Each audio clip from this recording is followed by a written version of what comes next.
नमस्कार। मेरे गांव से निकले मोती भाग 6। भीमसेनिम भजे ग्राम देवीम भजे शैलपुत्रिम भजे कुलदेवीम भजे शकीरैलेश्वरीम शंभुकांताम भजे। रविंदर जी लिखते हैं, आज की श्रृंखला में जिस महान शख्सियत के जीवन पर प्रकाश डालने की लघु चेष्टा करने जा रहा हूँ, उनके बारे में सर्वप्रथम एक प्रसंग आप सुधी जनों के समक्ष प्रस्तुत कर रहा हूँ। बात लगभग 70-80 वर्ष पूर्व की। हमारे ग्राम टिकरी में माँ रैलेश्वरी की सेवा में एक महान भुंडा यज्ञ के आयोजन की तैयारियां चल रही थी। इस निमित्त बकरे विशेष रूप से पाले जाते थे। यह प्रथा न जाने कब से चली आ रही थी। लगभग 25-30 वर्ष के अंतराल में भुंडे यज्ञ का आयोजन किया जाता। कहते हैं हर जगह की तरह हमारे गांव टिकरी में भी दिन तय हो गया था। नातेदार भी प्रतीक्षारत थे, क्योंकि जामाताओं का ऐसे आयोजन में विशेष स्थान रहता है। इसी मध्य संत शिरोमणि संपूर्ण ठ्योग रियासत ही नहीं अपितु आसपास बहुल विशाल क्षेत्र में विद्वता में अग्रणी स्वर्गीय कन्हैयालाल बलि प्रथा के संबंध इस आयोजन में पशु बलि के विरोध में पुरजोर तरीके से खड़े हो गए। मेरे परदादा पंडित मेहर सिंह आदि अन्य ग्रामीणों का समर्थन भी मुहिम में मिल गया। सर्वसम्मति पर कुलजा देवी माँ रैलेश्वरी ने भी आज्ञा दे दी। यह आयोजन फिर सात्विक तरीके से हुआ। प्रतीक्षारत रिश्तेदार पटरोगु देवदेशी आदि जिन्होंने यह फिर नाटी के रूप में गाया, उसके बोल इस प्रकार थे।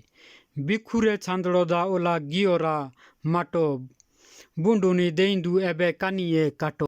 ऐसे थे संत शिरोमणि पंडित कानियाराम जी।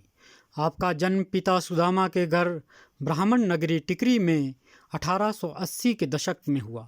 आप गढ़वाली संतों से शिक्षित दीक्षित संपूर्ण ठ्योग रियासत के सर्वोच्च पदासीन विद्वान शिरोमणि थे और रियासत ठ्योग के राज पुरोहित थे। कलहार के विद्वान पंडित आत्माराम, जो राणा पद्मचंद के समकालीन थे, आपके रिश्तेदार भी थे। उनके बाद आप रियासत ठ्योग के राजपुरोहित बने, जो सब वंशानुगतों के लिए गर्व की बात है। ज्योतिष कर्मकांड के महाज्ञानी आपकी चर्चा सुदूर क्षेत्रों तक फैली हुई थी।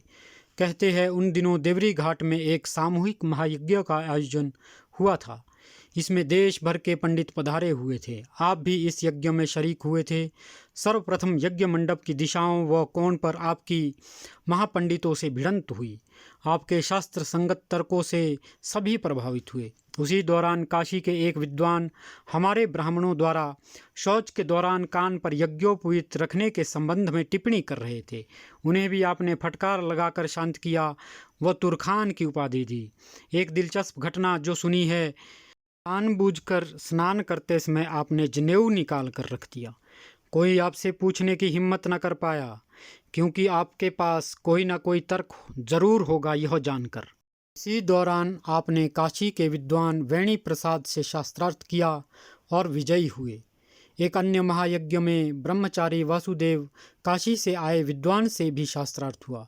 कालांतर में यह घटना लोकगीत में गाई गई। देवरी जानी गाटो दो राचे बाजूरे गड़े रे, पंडिता बोलू वासुदेवा राचे बाजूरे गड़े रे, बीजे रे जय बादड़े जानी एतिये पड़े रे, पंडिता बोलू वासुदेवा राचे बाजूरे गड़े रे। आपके परपोते आचार्य नरेश जी बताते हैं कि किसानों, कामगारों व समस्त 1500 के हितों व बेगार प्रथा के विरोध में राणा पद्मचंद के खिलाफ आपने तत्कालीन राजकुमार करमचंद के गदर का समर्थन किया था। आपके हाथ पैर में बेड़िया लगाकर पराला जेल में नज़रबंद किया गया। आपके बंदी बनाने की खबर अंग्रेज ऑफिसर तक शिमला पहुंची। राणा पद्मचंद को आपकी रिहाई का फरमान आया। अंततः आप रिहा हुए। कालांतर में बतौर राज पुरोहित आपकी धाक समस्त रियासत में थी।